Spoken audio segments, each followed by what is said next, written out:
All right, so we'll get started.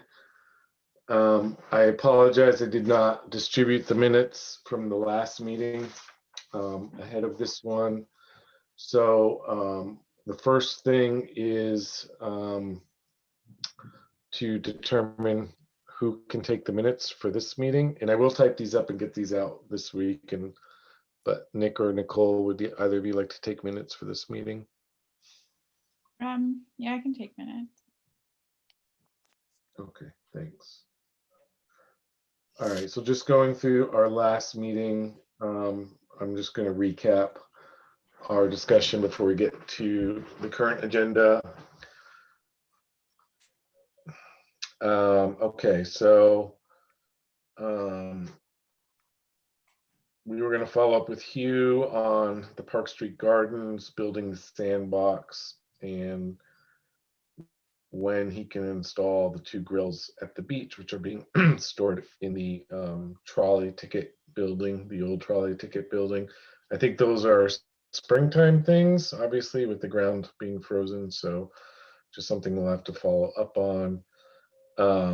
We were going to also pursue, again, getting new quotes for the roof repair at the beach house and additional mulch for the playgrounds. And I had here, we were going to contact, someone was going to contact Great Barrington to see where they got their mulch from. I didn't know who that was, actually.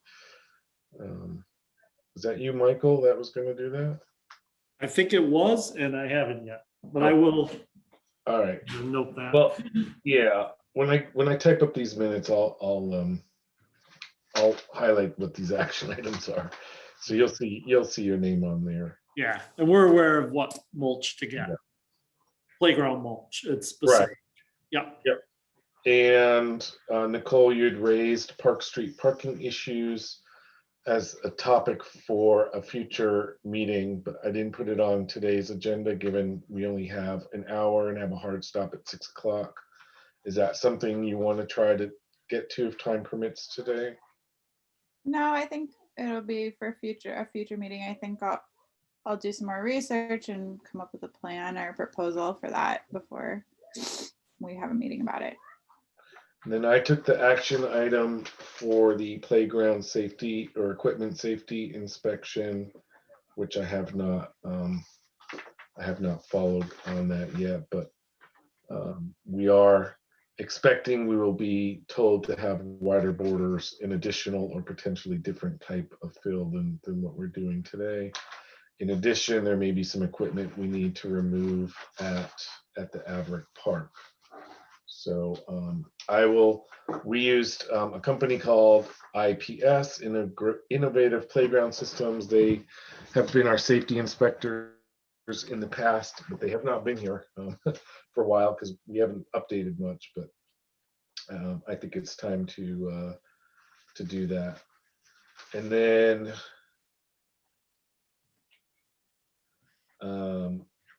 we talked about the parking lot, and I believe, Nicole, I saw that you emailed the plans to Michael Canales, correct? Yes, I think, yes. All right. And That's just what I had. Right. Okay.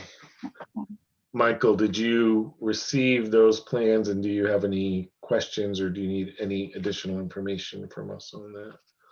Not at this point. So they will work. I remember getting them. I looked at them, but when we go to discuss next, I'll dig into it deeper. Perfect. All right.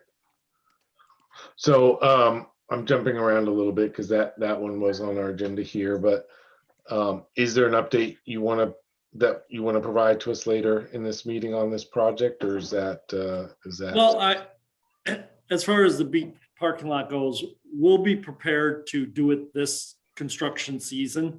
And I know Nick stopped in, I was mentioning to him that, a lot of whether we'll be able to do it in the spring will probably depend on what type of winter. Are we going to end up with a late winter where we got snow through March? That could affect whether we do it in the spring or have to do it in the fall after the main season's closed. It'll depend on how muddy, how everything else it is. But the plan is it will get done over this Okay. construction season.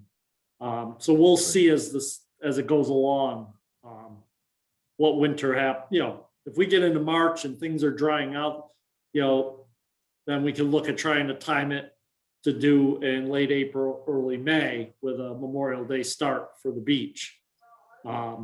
If Okay. not, we'll plan on a mid-September start with an October construction happening. So Sounds that would be the plan as Thank far you. as the parking lot. So your whole spring season will depend on how soon we can get in there and begin working and how muddy it is. And a lot of that will depend on how much snow we get and how long the snow hangs around.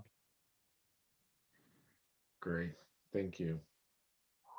All right, so the main purpose for today's meeting is setting our 2022 budget requests on a couple worksheets that were provided to us by Teresa. Are you able to see the salary worksheet that I'm showing on my screen? I just want to make sure I'm sharing okay. I don't see it. I still Yes, see the Dan. agenda. I'm sorry, Nick, are you able to see it? No, it's just the agenda. All right, that's what I thought. Hold on. So I have to switch to this one. Oh, now you should be able to see it.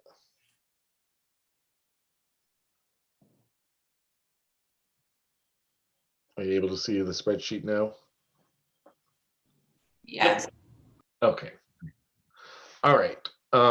So we actually have two worksheets. We have our normal operating budget, which is on a different sheet, and this one is specifically for salaries for lifeguards and groundskeepers. The groundskeepers are not the pilling landscapers that we use to maintain a couple different gardens in town on Park Street and at the beach. This was meant to augment summer help for mowing through the highway department.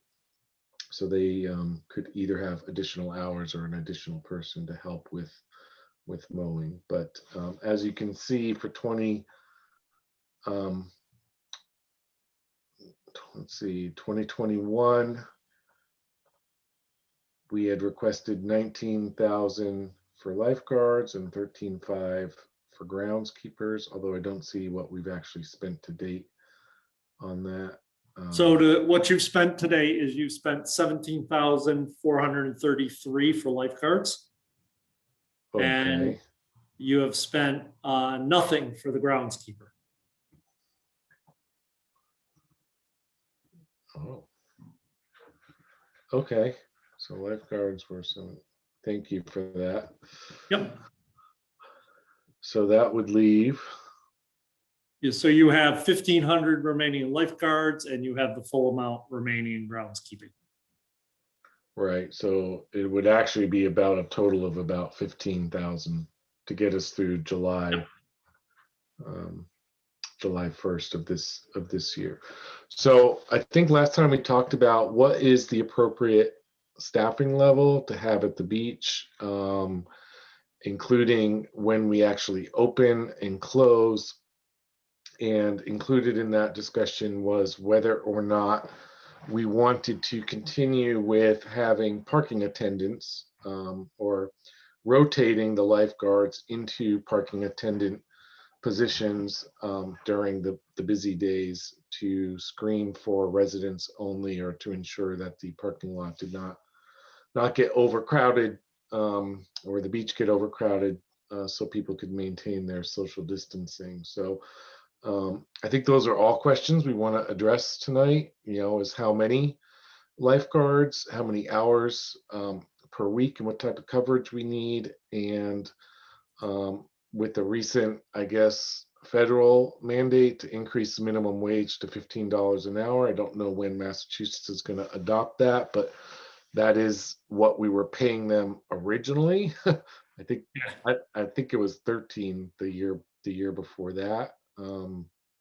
So a lot of questions to address, and Michael, certainly welcome your guidance and input on the best way to tackle this. Well, really it comes down to when do you want to start? When do you want to end? How many days a week, hours a week, and then go from there. As somebody who's run various park facilities from Margot Lane Park in Williamstown to Windsor Lake and North Adams, that's really what it comes down to. So if right now I assume that you're going to run Memorial Day through Labor Day, that's a 14-week season. Yeah. Now, early on, when school's still in, you may want to consider your ideal staffing level is 3, 2 on duty, one off the water, and then rotating so that they get a break from monitoring the water. That's what you'll find most people are going to tell you if you want ideal coverage. And our typical model has been 3 on weekends, so 3 full-time Saturday, Sunday, and then 2 Monday through Friday. All right, and that's probably a good setup because usually the weekdays are not as busy.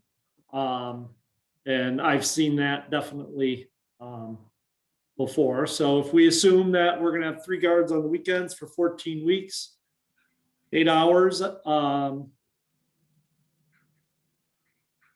So let's see.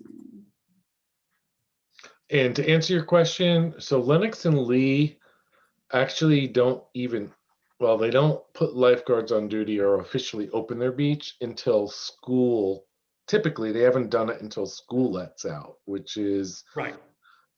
Actually usually mid-June or so, like June 15th, give or take a few days, depending on school, snow days and things like that. So both Margaret Lindley Park and Windsor Lake and North Adams, it's lifeguards. In both places I ran were lifeguards on duty weekends starting Memorial Day, but weekday not until school was out. Yeah, and we pretty much have been saying let's just start Memorial Day.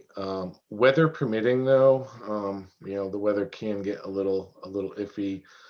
And the only reason really for that was there is, I don't want to say a lot, but there's enough work in cleaning up and setup that we typically had to do. So putting the ropes out, cleaning the restrooms and opening those, building up all the supplies we needed, cleaning all the winter debris that washed up. And, that can take a full weekend of more than one person to get that all done. So it's just, typically we like to have that done even like the day before Memorial Day weekend, but and so those just another factor to consider there. So we used to do the weekend before Memorial Day as a mandatory day for all lifeguards, and you get them in, make sure all the equipment's there, clean up the workstation, things like that. So and then there's new lifeguard orientation as well.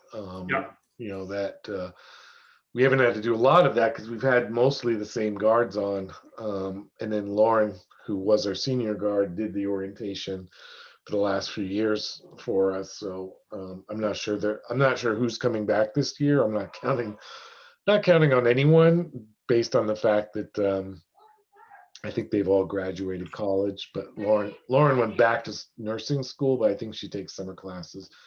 But we'll cross that bridge when we get to it. All right, so we have 14 weeks. If we were to follow, so that would be 24 weekend days. Yeah, I already have it calculated out. So it comes out to be $17,900 for the week guards during the week. And then it's $10,752 for the guards on the weekend for a total of $28,672.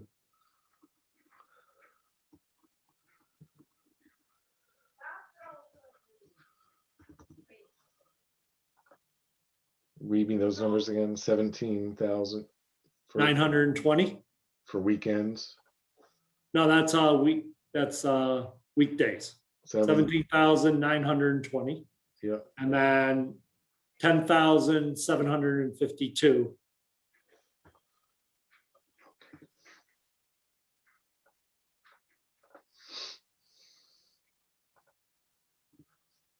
for 28,672. And that would be if you're open every day, which we know there'll be rain events, there'll be other things that go on. Then Right. if you get a hot stretch of 95 degrees or 90-degree weather for multiple days, you could during the week, you could bring on some extra guards during the week. But that would be a safe number to get you through the entire season. I'm not really worried about the groundskeeper. We have a plan within the highway department to make sure that the beach, recreation, and cemeteries are better taken care of moving forward. Basically having a 2-man work crew with one of our highway department guys dedicated toward taking care of mowing and weed whacking. So.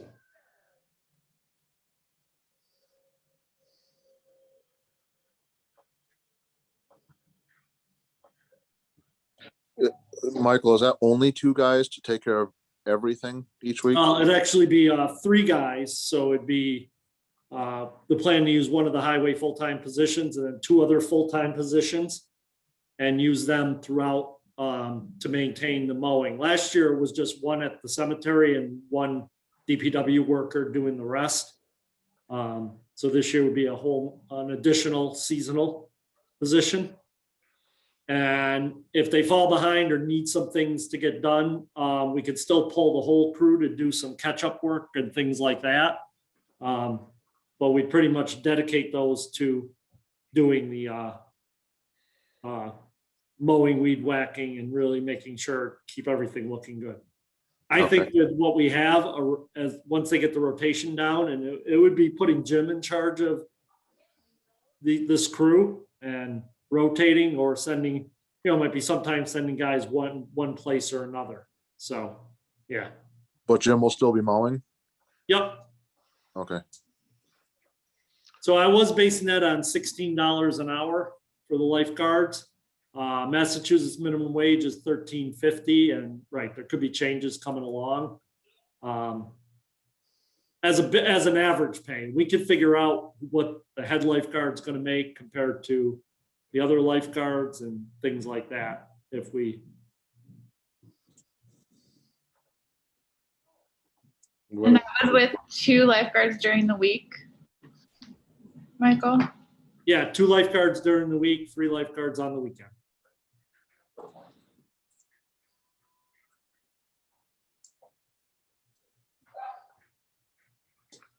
What if we did $16.50 for our head guard in 16?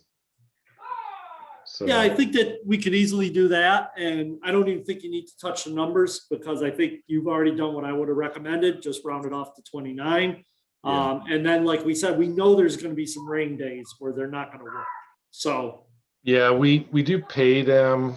Well, that's probably a policy we should review, but we actually do pay them some rain hours because if we end up with a really wet season and they're unable to work, it does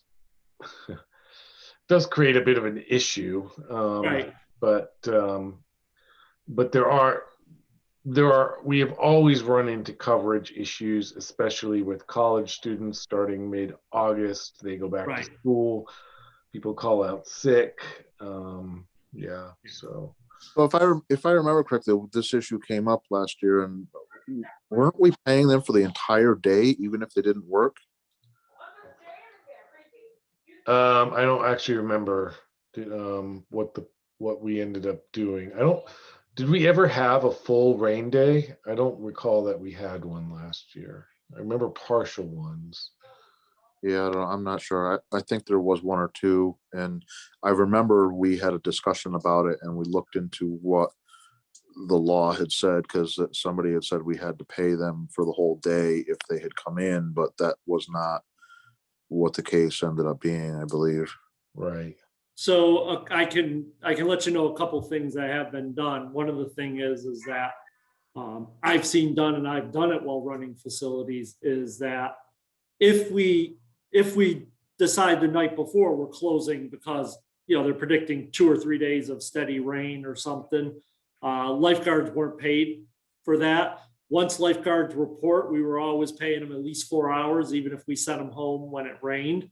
And then if they spent over 4 hours there and we sent them home after that, we paid them for the full day. So, could be a couple variations there. And what you just make sure is they understand that. So if they report in and an hour in, it starts pouring, we're going to pay you for 4 hours. If you're past 4 hours, we'll pay you for a full day. If we notify you the day before that we're not going to have anybody in, it's predicted to be, especially like in May or even the beginning of June, sometimes you have those days where it's only 55 and raining. Well, we could say no lifeguards for tomorrow. And that's usually the head lifeguard. You let them make that call and do that. So, those are a couple options. And I would say the key thing is just being upfront and communicating how it'll be handled. Yep. Okay.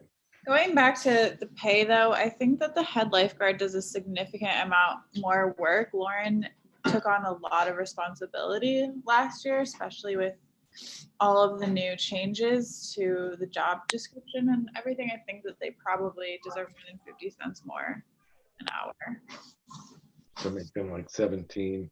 You're talking about because she had to now coordinate both the parking lot and the beach. Well, that, and they had a lot more responsibilities while they were at work that she was dealing with. And then she was on top of that scheduling everybody and trying to make sure everybody was showing up to work and putting in everybody's schedule or turning in people's hours. And it seems like they put in a significant more work than the regular lifeguards.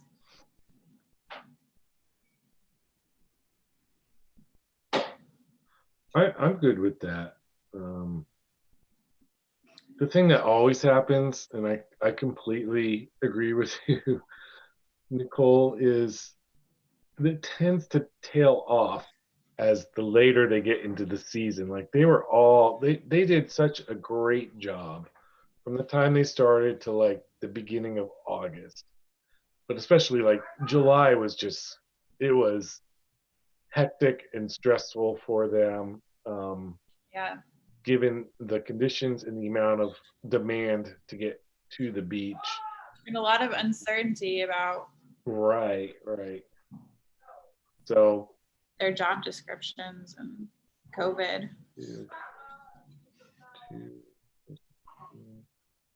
And I would argue we're not quite out of that. We still don't know what the spring is going to quite look like. Yeah. At least now we have a little bit more of experience with it. We can be a little bit more prepared.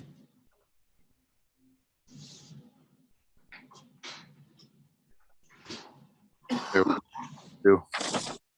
I think $1 more an hour for the head lifeguard, and I don't know down here, typically the head lifeguard was full-time. So they would end up working pretty much, 40 hours. The other guards were somewhere between, 30 and 40. So that's 11,424.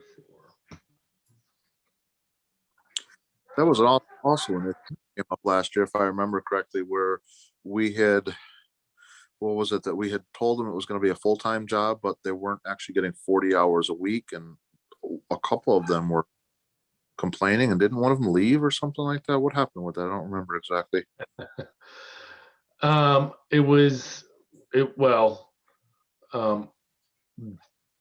They didn't read our offer that I provided to them in writing. So I believe I offered 3 of them full-time positions, and the other 2 I said between 20 to 40 hours per week, depending on scheduling needs. And the 3 that were given the full-time ones weren't scheduled for full-time or something, right? They were breaking it up between them all or something, I think, right? All the out divided. Yeah, so we ended up saying, oh, after we made that decision, was like, we may run out of money.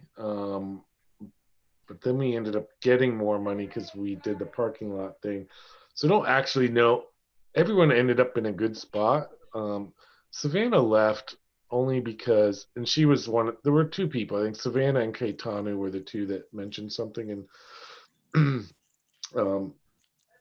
Savannah did end up quitting because she got another job that was closer to home. I don't think it really had anything to do with the fact that she wasn't getting the hours, because she ended up getting the hours that she wanted. So, but it's a good point that we need to express and decide. Are we offering them a full-time position which guarantees them 40 hours a week, or a part-time position that could be up to 40 hours a week? So something, when we start hiring for this season, let's pay attention to how we're wording those offers. Okay. But Michael, what other budget numbers do you need from us tonight? So the only other one, we can look at your regular expenses.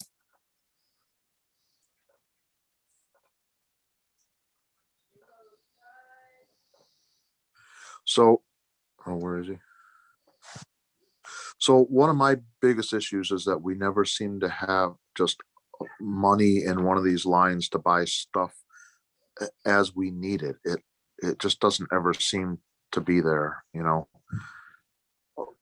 And I just don't think that that's, for a town like Stockbridge, I think there needs to be some money somewhere available, so that as we need chairs, or if we want to buy another bench or a couple benches for somewhere, if we want to do, you know, something, buy new, you know, swing seats or whatever, we need to be able to have more money to be able to do that kind of stuff. And if we don't end up using it, then we don't end up using it. But you know, things arise during the season, during the whole year, you don't always know about. And it just seems like every time it comes around to needing to buy stuff, the money's gone already and it got used for something or something else. And I just think a town like Stockbridge, we ought to be able to have more than, you know, $4,500 to purchase equipment. That's my. Well, I guess it's just identifying what equipment you're looking to buy. Overall, it seems like a pretty healthy park and rec budget. I mean, what do you usually buy out of park? And, you know, I guess that's the difference between, are we upgrading facilities, which was more of capital, or this should just be standard operating equipment? So the thing that I don't see on this budget that I haven't seen that we've been able to do is like maintenance of the tennis courts and the surfaces, which is kind of a significant amount, an annual amount that we can't afford to do. And then things like fence repairs and I don't know where mulch usually comes from. I don't know if we have ever had mulch come out of this. we did. But then Yeah. like the degrading of our playground equipment, I wonder what kind of maintenance, annual maintenance we could be doing with that, like repair, like cleaning and paint touch-ups and things of that nature. Making sure that the swings are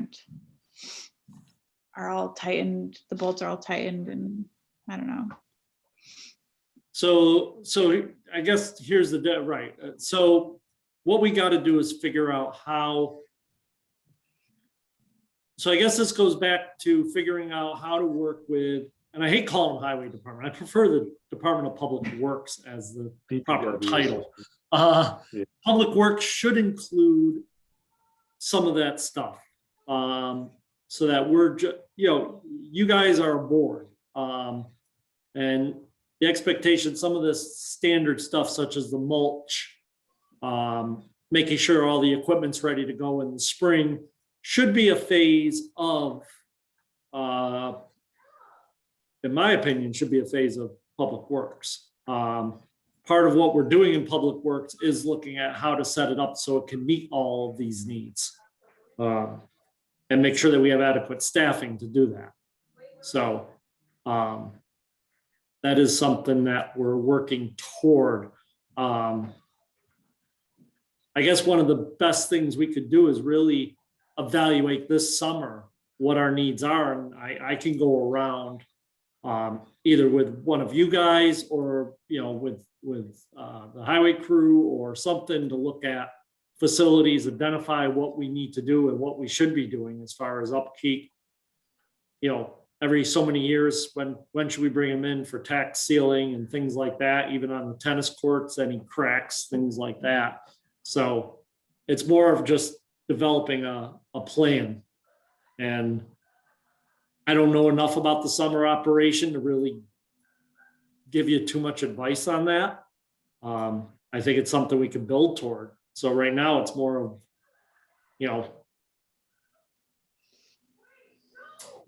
what do we need for this upcoming season?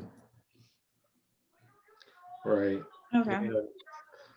And, it's never really been clear, at least since I've been on this board, how our requests get prioritized within the full body of work that DPW has on their hands. Like, it used to be pretty much just an email or conversation, with Len or someone else, and a lot of times it was, we'll get to it when we can get to it. And so there was really no set accountability with target dates, and I call them service level agreements. Like, the soccer field needs to be mowed once a week to a certain height, and are we meeting that need? And we used to get, this last year we didn't, but we used to get a lot of complaints about all the weeds around the baseball field there, both within the field of play, but where the dugouts were, and in where the people would sit. Like, the weeds would literally be growing up through the seats. And that, I understand that can be a lot of work, but it does reflect negatively on us as a board and as a town, that we can't properly maintain things. And I think Nicole raised that point even earlier. Like, Pine Street is starting to look like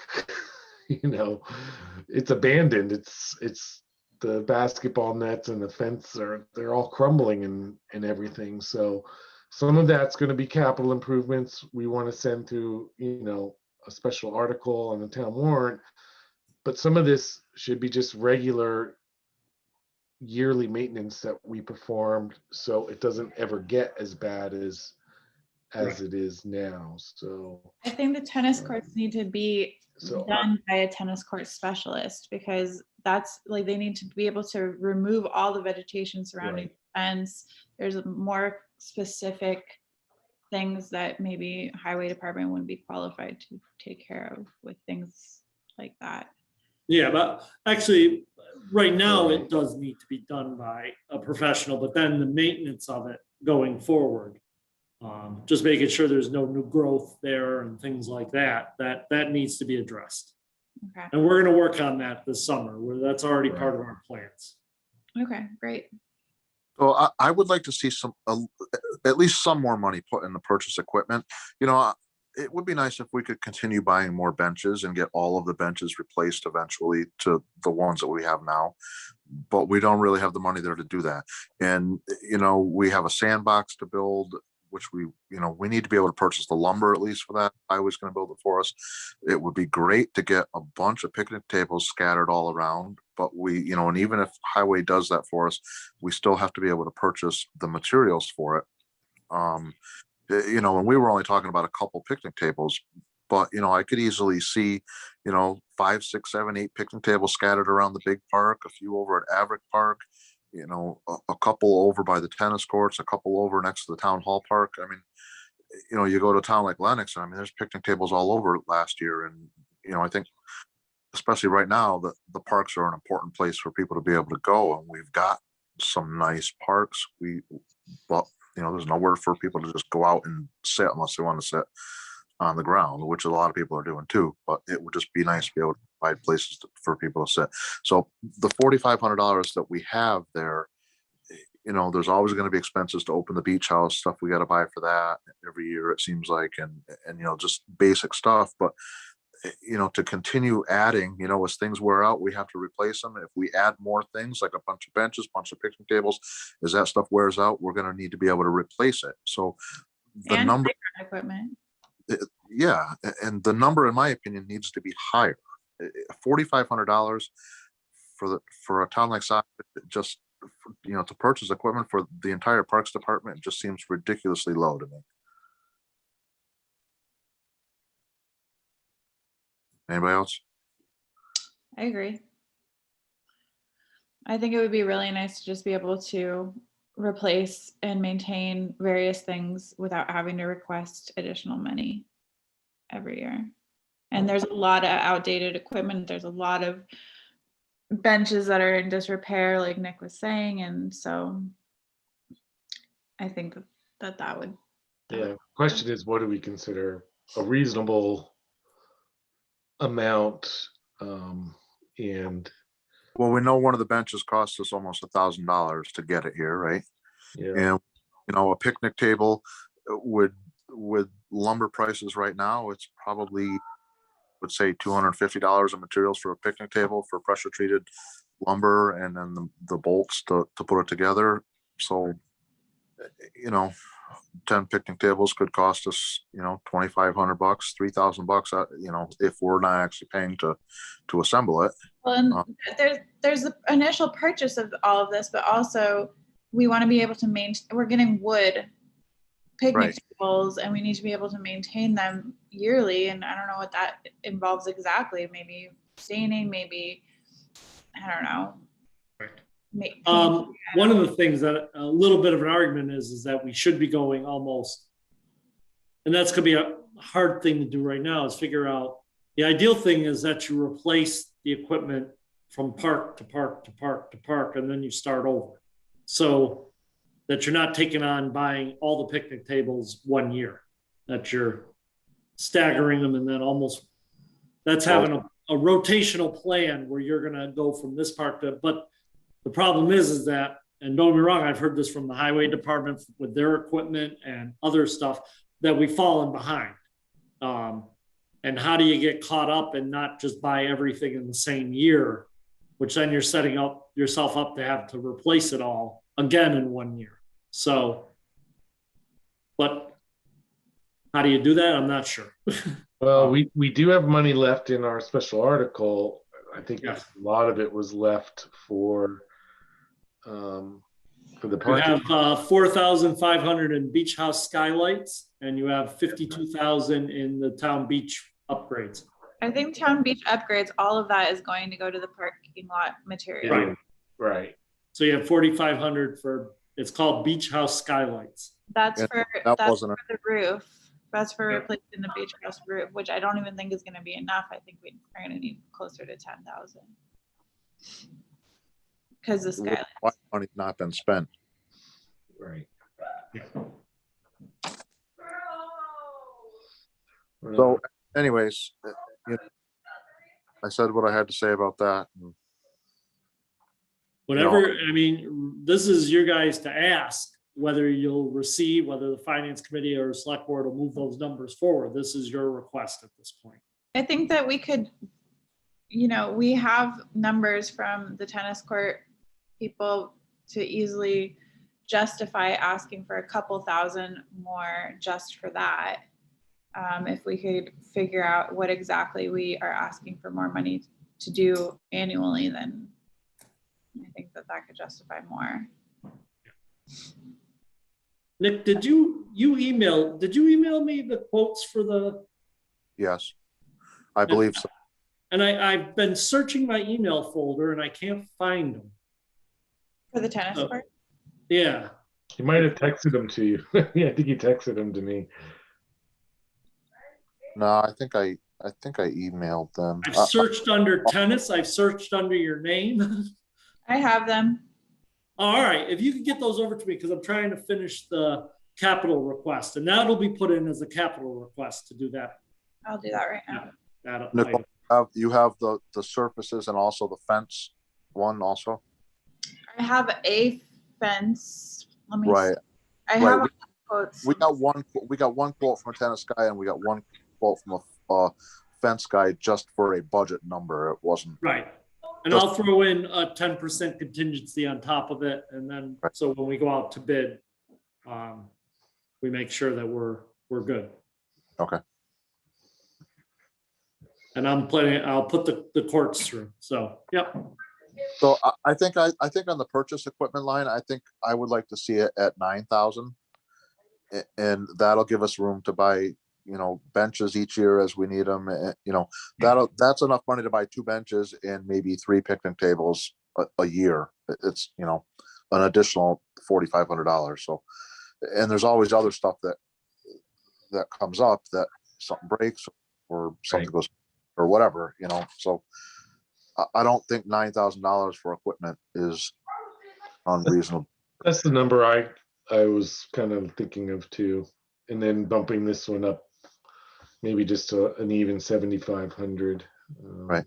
And then that groundskeepers line where we've got the 13,500, I would like to see that move to a different line so that instead of having to employ somebody as a town employee, we would be able to hire somebody as a contractor to they'll come in and build our lifeguard seat for us, or come and pour some concrete and install our grills for us, or stuff that highway isn't Right. really. So that would be done through like a statement of work, an invoice, and Right. and payment versus a salary, which falls under these categories, Nick. So Right. so anything Yeah, that's we can- invoiced to us has to be either under repairs, site improvements, or not purchase. So it has to be under one of these two, repairs or site improvements. In site Well, improvements I have don't- been I don't reserved. care one, as long as we're able to use the money to actually do something, Right. to do something for us, Right. Yep. because like if we did need to get somebody to mow the lawn for us, they would actually have to be an employee for us with that $13,500 there, or whatever, and it's just not really reasonable to expect somebody to necessarily do. So Agreed. are you on board with that, Michael? Yeah, I think with what you've asked for in this budget right here, going up to 26,000, and then what we're gonna have in lifeguards, and I think you'll have some leftover. I think it's a pretty good budget overall, and then we are gonna work on, mowing and other stuff we're gonna take care of. That's gonna be handled through the highway department. Right. So if Okay. there's So- issues with it, I'll have you guys first deal with Hugh and he'll be right on top of it. And then if we run into difficulties, I'll get involved. So, Right. but I'm confident that we're going to be more proactive on this, on a number of these items. And so again, I'm not really asking for an additional 13,500. What I'm really asking for is just to move it to a different type of line item where it's more versatile, where we're able to use it for, as opposed to just hiring an employee that works for the town to contract something out, or. But you or could, like Steve said, you could contract out repairs, maintenance and site improvements and. Right, but the 13,500 isn't in that line. Yeah, but we're already bumping the lifeguards up to 29,000. We had 13,000. Now the budget's going up something like 8. You almost double in your budget as far as monies. Salaries. I would rather see where things go this next summer coming up, and then have a real good evaluation of what we need to do going forward. I think you'll be in pretty good shape overall for this upcoming season. That's my gut says so. Okay, so what would the line be that would allow us to, say, hire a contractor to install something for us? Maintenance and Site improvements. site improvements. Yeah. And remember, there's some things, say we need to do some work down on the playgrounds here. If I have some leftover money or something, we could coordinate possibly to take that out of facilities for here, because facilities, some of our we have money in site improvement for town hall. We have site improvement items in other locations that we could tap. So I'm not too worried about moving that. I think what we've done is we've addressed the lifeguards, the pay, how many staffing, and we know we'll end up with extra money by the end of the season. And then we could target in the fall. We can figure out exactly how much we'll need for the spring when we have to reopen, and then possibly free up some money there to possibly transfer money, because you can move money between line items with select board and finance committee approval. So there's a couple options here. So yeah, I think that you're in place to do a number of these things. I mean, if you guys want to put the 13,000 into a line, go ahead. I think it might draw quite a bit of attention. I'm not sure what support level will be there. So, Right. I mean, I don't think it necessarily needs to be 13.5 either. I'm not sure how we had a number there and then they increased it for this year to 13.5. And that was expecting to have to pay somebody to mow also, I think, didn't end up having to do. So, but I know we had the thing with the swing sets that ended up costing us like $5,000 to have those installed. Which, we got it done, but the money had to come from somewhere and it wasn't in a line that we had really was a special money or something like that. I think, I don't remember exactly, but, so, again, I mean, it's stuff like that we ought to just be able to afford to do in a town like Stockbridge for basic stuff like installing a swing set or, if something else breaks to have, something else put in or whatever. I don't know. Yes and no. That's what the reserve account's for from the finance committee. Unexpected things that come up that we didn't budget for compared to standard operating procedures. Because, and I'm not trying to say it for this department, but for quite a few departments have said, well, what if something happens? Well, the what if is 150,000 that's set aside from the finance committee in a reserve account that can be used to address things that come up that were not anticipated by departments, boards, and others. That's how we paid for when the pipes froze at the restrooms, how we paid. Yeah. So those type of things that come out of the blue, out that weren't anticipated, that's what the reserve is for. So when we start talking about things that we didn't anticipate a cost, that's why we're putting 150,000, which is more than 10% of, or it's 1% of our budget. We have a $10 million budget. So we're setting 1% of our budget aside to just identify any of those things that could pop up. Right. But where does Parks and Rec fall on that totem pole there when you could have more serious things like the police department go wrong or the building go wrong? But that's what I'm saying. Some of those departments will come in and say, what if this happens? What if that? There's a difference between budgeting for what you need to do for operational costs, and then the what ifs are what are covered by those other ones. So, because like I said, every department has said that. What if? And you can't just say we're going to budget everybody to make sure they can take care of their what ifs, because the budget would just blow up. That's your mechanism for items that come up that were not expected. That's specifically what the reserve account is there for. If your bathrooms are frozen, that's what we'll do. It won't come out of your budget. It would go to the finance and select board to get that done. And like, I think it was Steve that said that's what was done when that happened, because it's something you did not expect. And that's the main thing that those boards are going to look at when something goes wrong, and they're gonna want to make sure that the beach can open, things like that. So, those are the things that's what that's there for. So I think if you upped your expense line, we put the salaries in line with what we'll need for our lifeguards.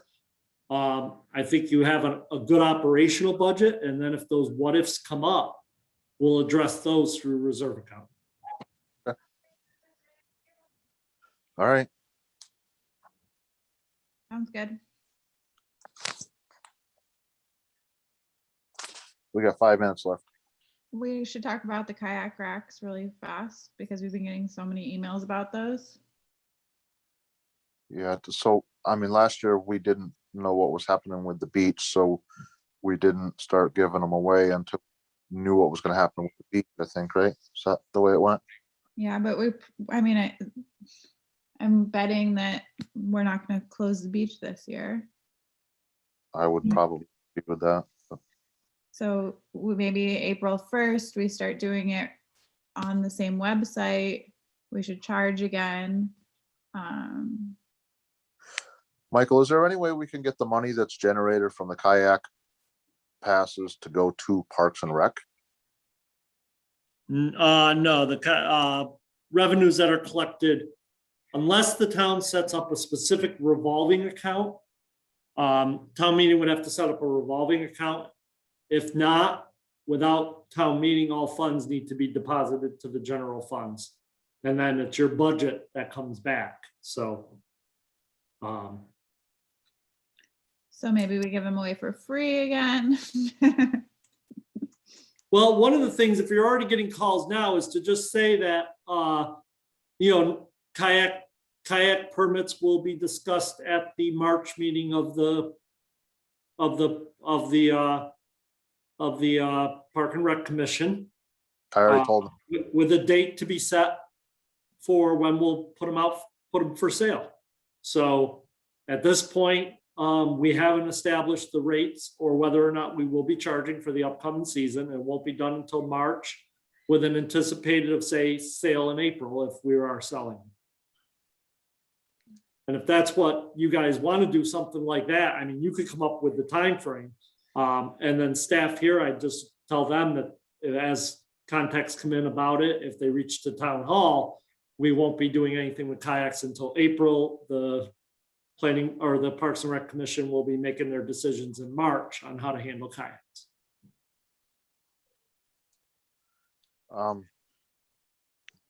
Buys us another month. Stephen, Nick, do you have anything to say about it?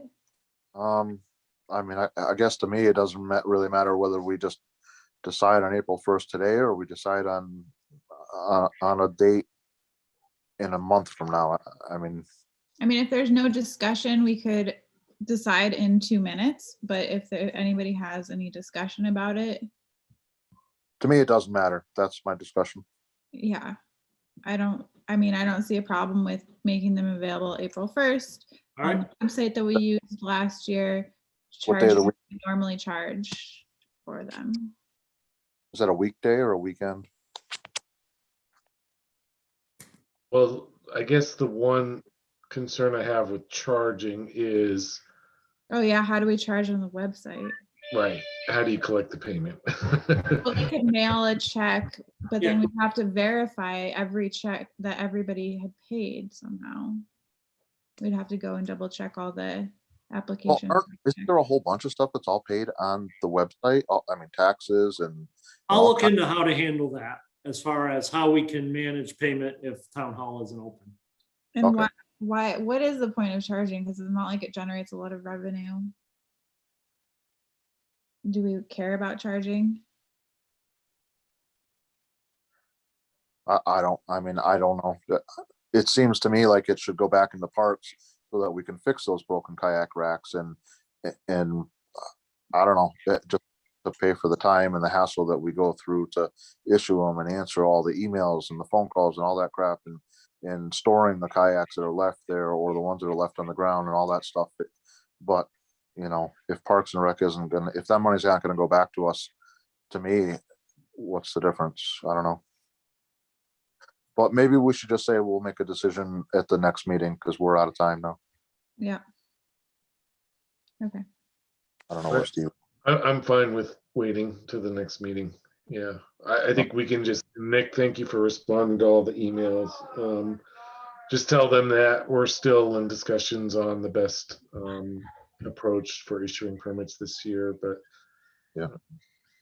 Michael, can you see if there's a way where we can collect a fee and issue a permit? Yes, Okay, I'll figure out, we'll brainstorm how to handle it here. Yeah, Okay. that sounds good. we have a online website to apply for a permit.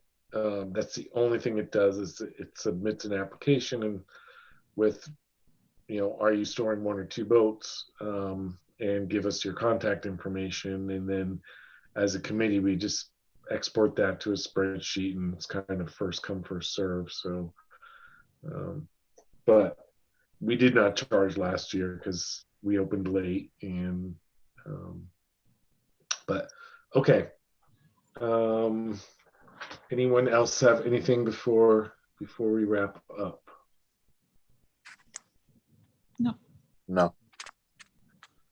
Okay. All right. Motion to adjourn. Thanks for all your help, Michael. I second that motion. And do I just return the budget worksheets to Teresa? Is that who they go to? I've already updated based on what you did. I had mine running in parallel to yours. Okay, all set. so I don't have to email them back. Nope. Thank you. Yep. You did a great job. Yeah. All right. We can leave now. Thanks, everyone. Thank you. Thank you.